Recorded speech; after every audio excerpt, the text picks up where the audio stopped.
Hi guys, this is Carver here. I'm going to do a video for you today of the reading for Pedro. So we're starting on page 41. You will turn there. Last time we were reading about Pedro and about his marriage to Dolores, and now we are reverting back to Juan Preciado on page 41. So here we go. This town is filled with echoes. It's like they were trapped behind the walls or beneath the cobblestones. When you walk, you feel like someone's behind you, stepping in your footsteps. You hear rustlings and people laughter that sounds used up and voices worn away by the years. Sounds like that, but I think the day will come when those sounds fade. We've heard a reference to echoes before, talking about the um, mother, and we heard some echoes in the town. And it's like you feel like people are there. You feel like you hear people laughing. Juan Preciado has seen some people in the town when he was on his way to Edavihe's house. So this is just more about the town and kind of lets us know that we are back with Juan Preciado as the narrator. That was what Damiana Cisneros was telling me as we walked through the town. So Juan Preciado has left Edavihe's house, and he's now with Damiana, and they're walking through town.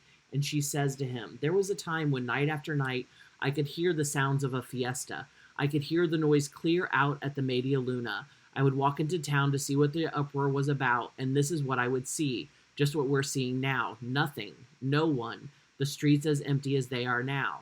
Then I didn't hear anything anymore. You know, you can get worn out celebrating. That's why I wasn't surprised when it ended." "Yes," Damiana Cisneros repeated.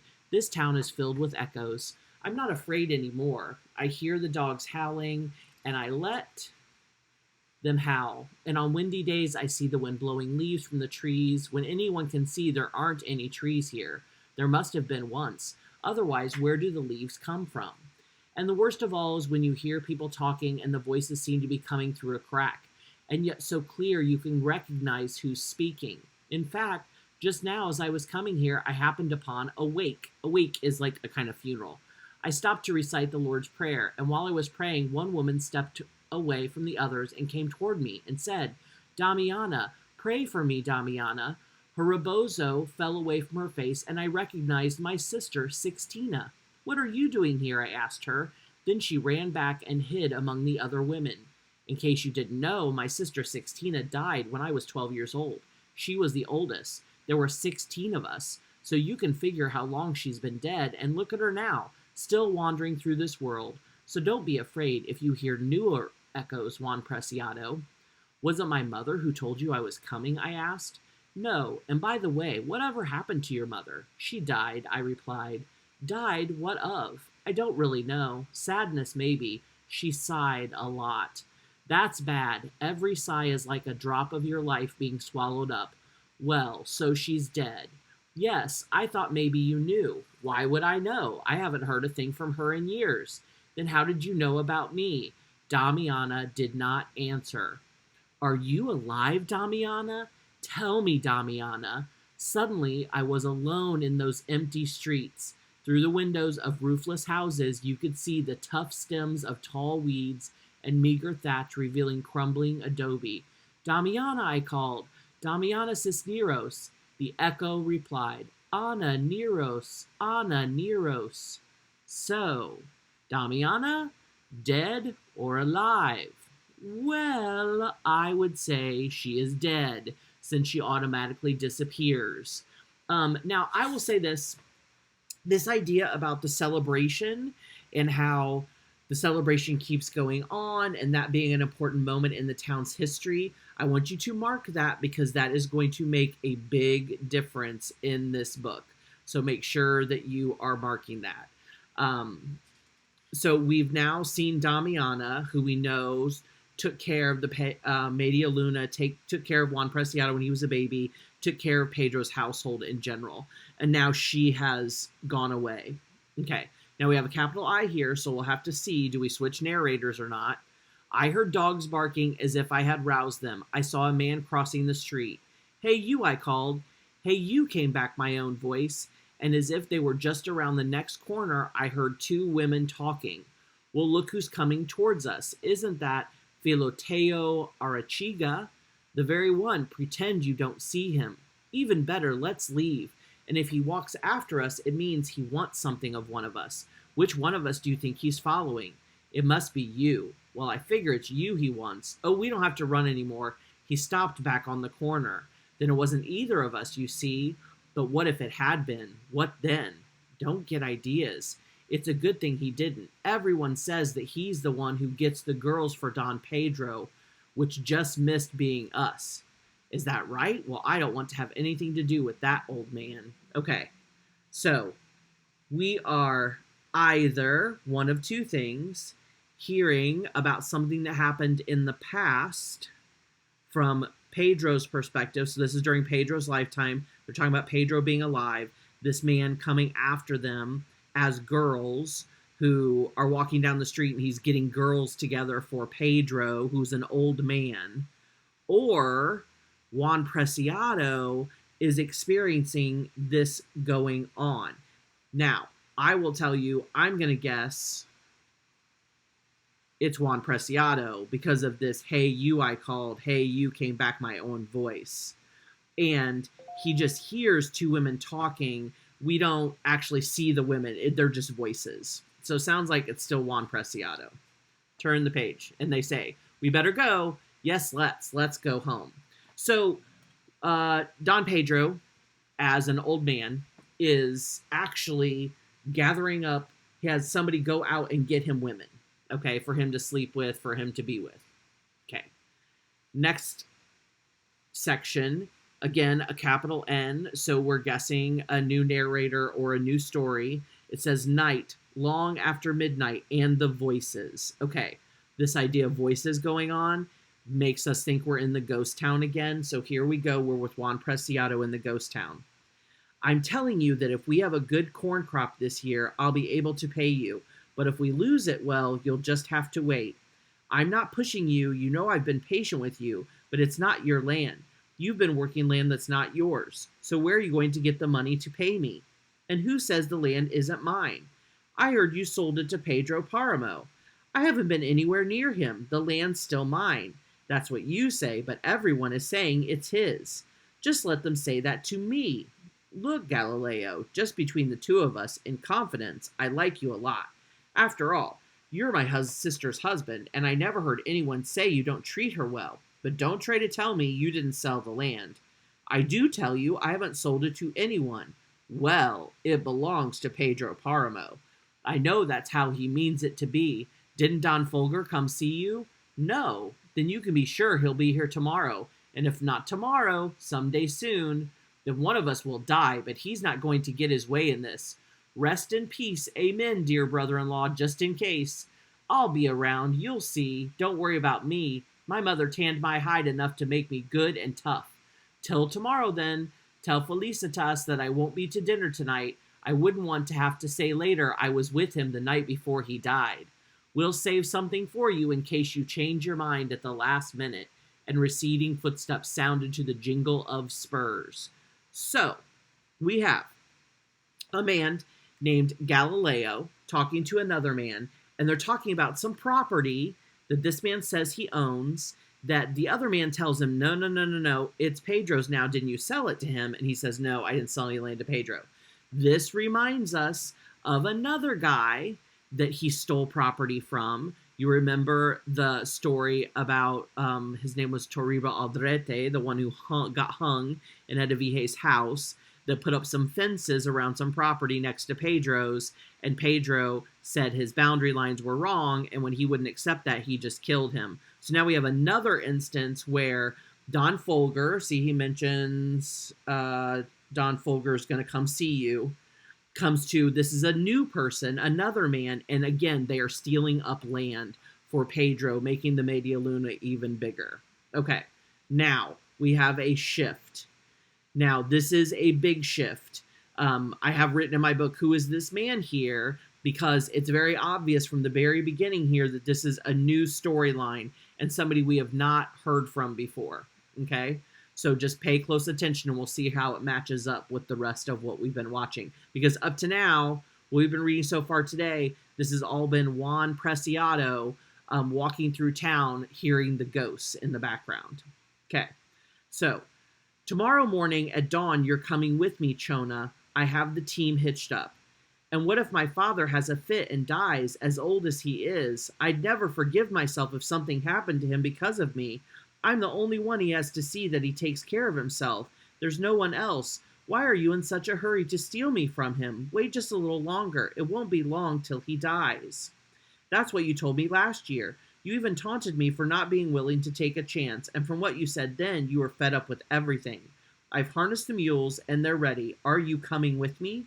Let me think about it. Chona, you don't know how much I want you. I can't stand it any longer, Chona. One way or another, you're coming with me. I need to think about it. Try to understand. We have to wait until he dies. It won't be long now. Then I'll go with you, and we won't have to run away. You told me that too, a year ago. And so? Chona, I had to hire the mules. They're ready. They're just waiting for you. Let him get along on his own. You're pretty. You're young. Some old woman will come look after him. There's more than enough kind souls to go around. I can't. Yes, you can. I can't. It hurts me, you know that, but he is my father.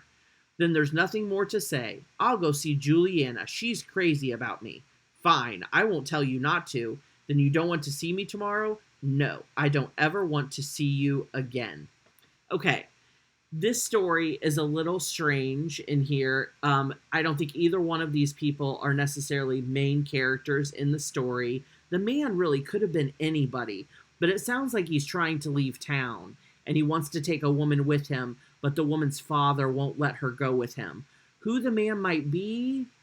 Not exactly sure. But we do know that a bunch of people left the town because we heard from Etta Vihey how all these people left town, left all their stuff at her house, and all of those things. So this may just be a story about a person leaving town and wanting to take a woman along with him, and the woman saying no, she needed to stay for her father. And so it's just an example of somebody leaving town. It's really kind of left out there. So then we have just a little teeny tiny chunk where it says sounds, voices, murmurs, distant singing.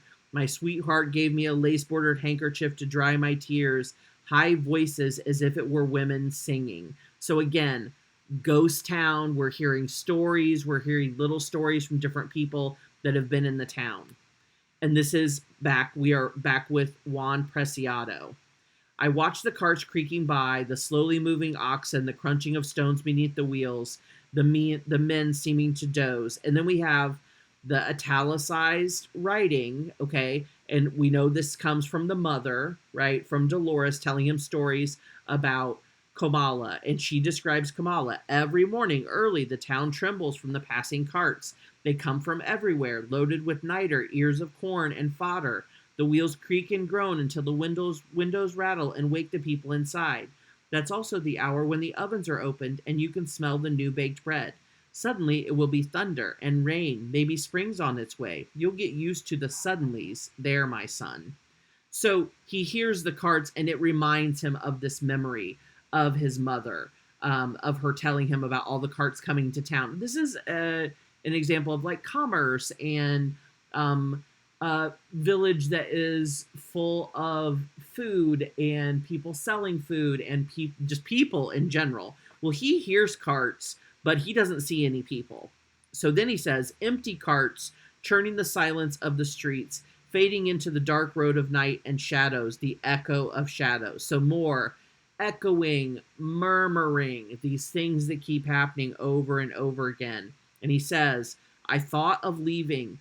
Up the hill, I could sense the track I had followed when I came, like an opened wound through the blackness of the mountains. Then someone touched my shoulder. So he's about to leave, and then somebody comes up to him and touches him. If somebody actually touches him, we have seen no actual physical contact between him and anybody in the town, just voices and people appearing out of nowhere. Somebody does appear out of nowhere, but they touch him this time, so this might be a little bit different. What are you doing here? I came to look for, I was going to say the name, but stopped. I came to look for my father. Why don't you come in? I went in. Half the roof had fallen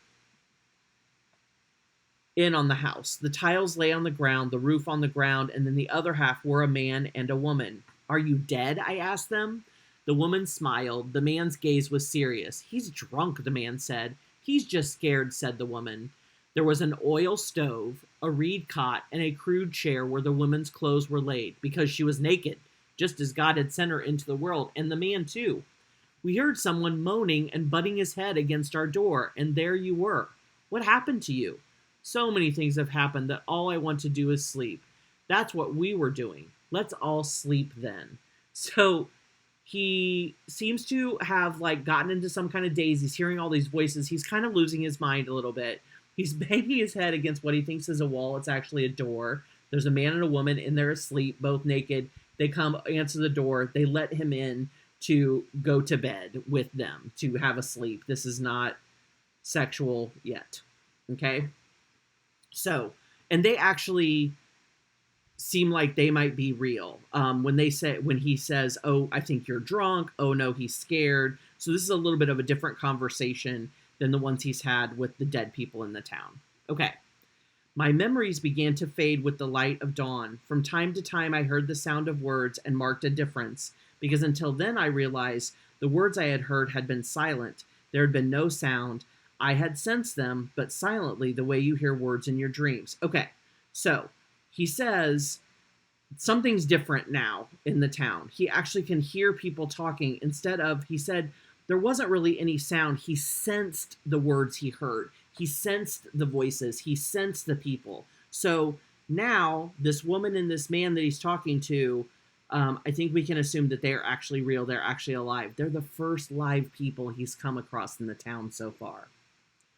Who could he be? The woman was asking. Who knows? The man replied. I wonder what brought him here. Who knows? I think I heard him say something about his father.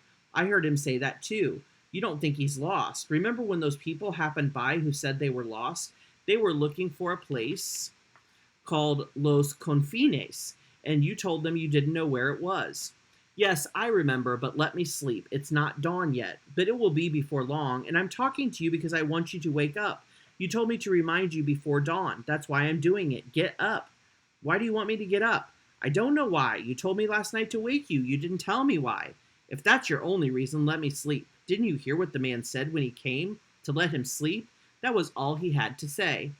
It seemed as if the voices were moving away, fading, being choked off. No one was saying anything now. It was a dream. But after a while, it began again. He moved. I'll bet he's about to wake up, and if he sees us here, he'll ask questions. What questions can he ask?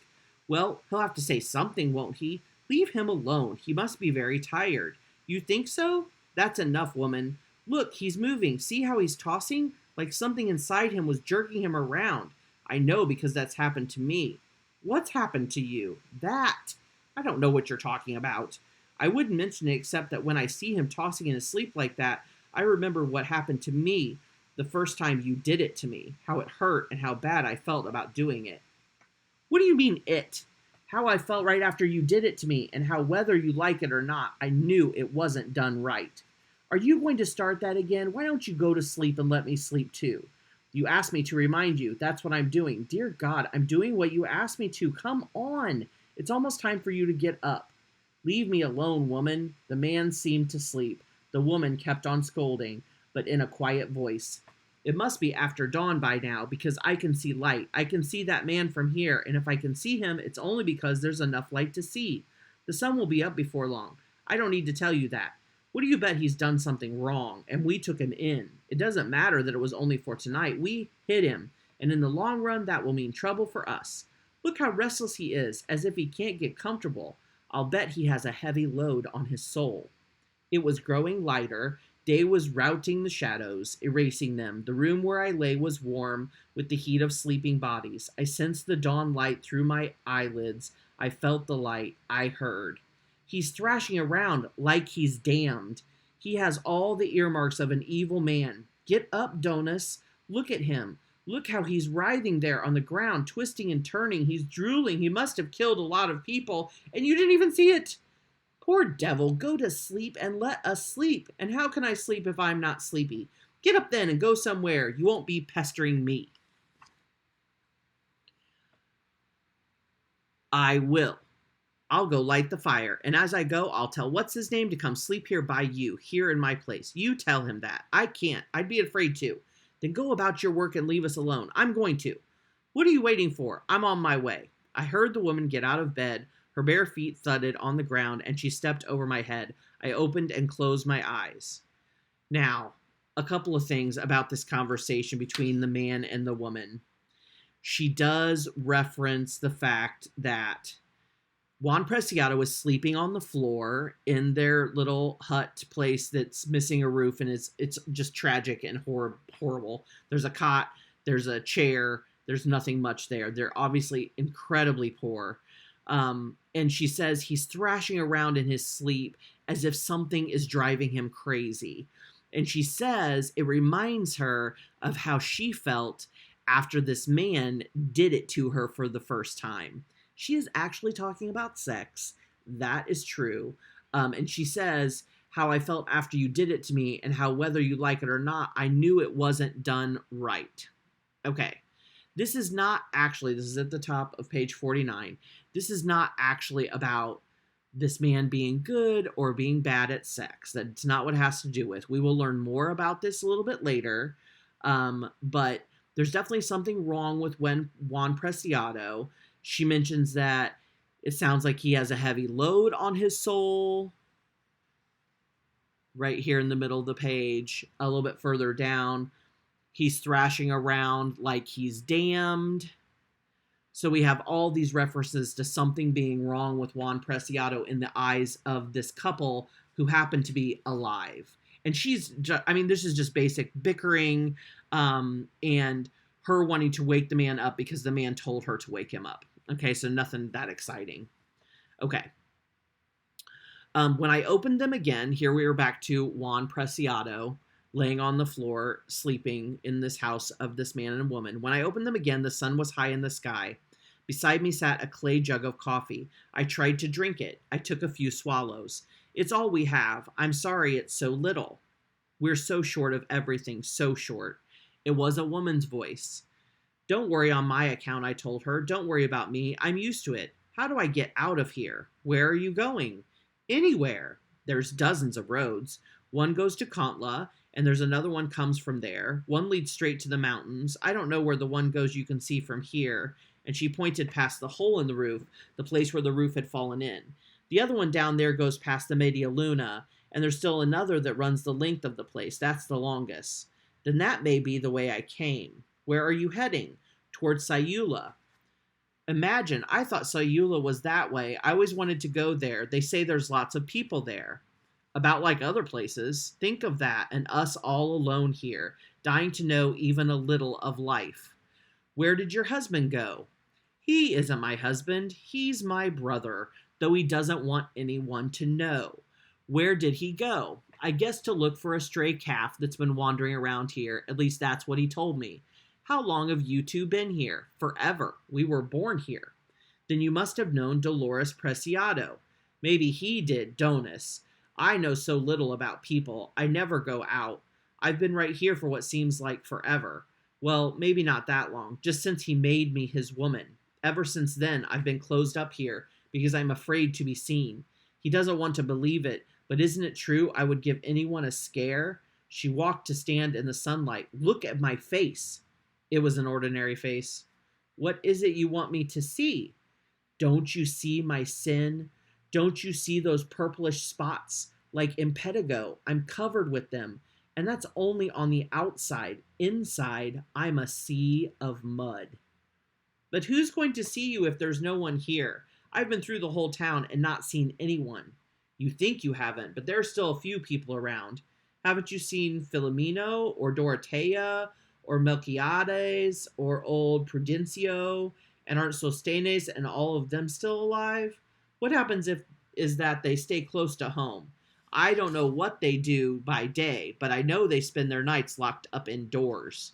Nights around here are filled with ghosts. You should see all the spirits walking through the streets. As soon as it's dark, they begin to come out. No one likes to see them. There's so many of them and so few of us that we don't even make the effort to pray for them anymore to help them out of their purgatory. We don't have enough prayers to go around. Maybe a few words of the Lord's Prayer for each one, but that's not going to do them any good. Then there are our sins on top of theirs. None of us still living is in God's grace.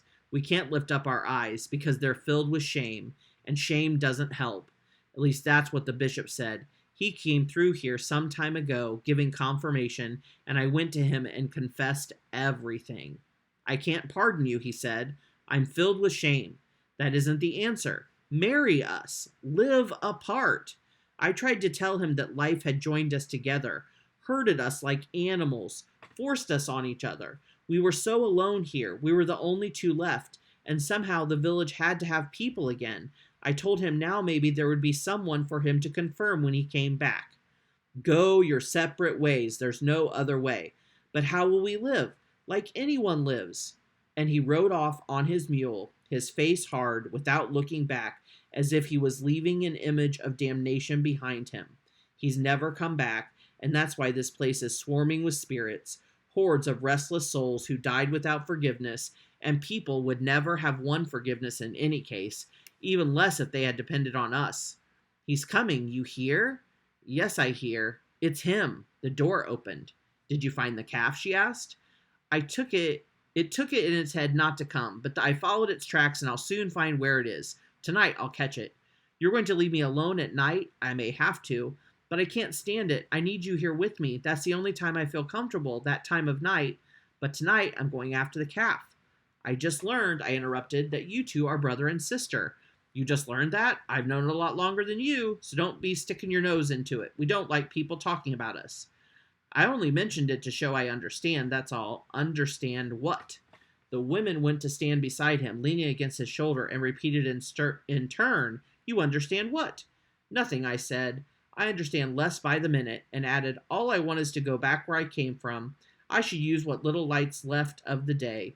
You'd better wait, he told me. Wait till morning. It'll be dark soon, and all the roads are grown over. You might get lost. I'll start you off in the right direction tomorrow. All right.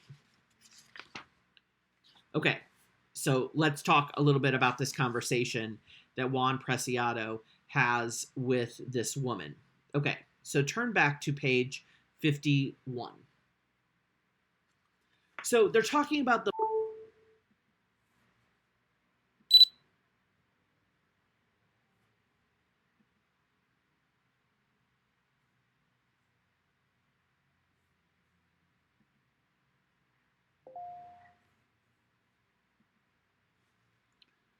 Sorry, guys. I had to plug in. My computer went dead. Okay, so we're back on page 51. So they're talking about where Juan Preciado has been, who this woman is, who the man is with her, and we find out that they are not exactly alone. There are some other people in town. Down here, she mentions some other people, and she gives a hint that she'd really kind of like to go somewhere else. They talk about the man that's with her. He assumes it's her husband. She says no.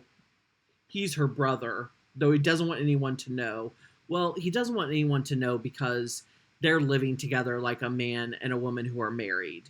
And there is some suggestion that, one, she thinks they're living in sin. She thinks it's bad.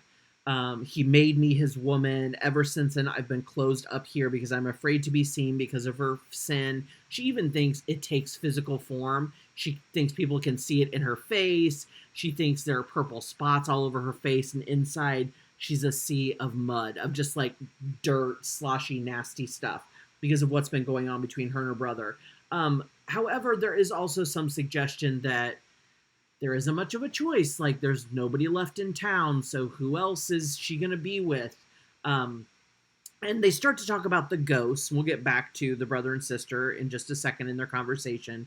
But she does admit that there are a bunch of ghosts in town. They come out at night. So that's why most of the people stay indoors in their houses at night. So that's why he doesn't see anyone. And she calls it purgatory. this place where the people roam around at night. Now, this is interesting. This is definitely an allusion with an A, this reference to purgatory.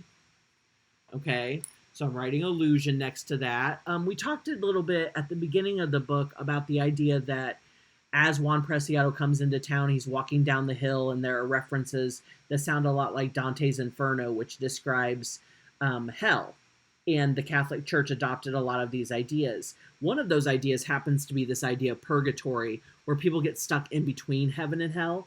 And so she suggests all these ghosts that are roaming around town, for some reason, they are stuck in between heaven and hell. So they didn't go to hell, they didn't go to heaven. And why is that? Well, she says that none of us are living in God's grace, which maybe harkens that idea that you have to be forgiven for your sins before you die by a priest, and all of those priestly rites that you must receive according to Catholicism, and they weren't God's grace when they died. So therefore, they're wandering around town like ghosts. And then she talks about how a bishop came to town, right? Because she says, she kind of hints at this idea they don't have a priest.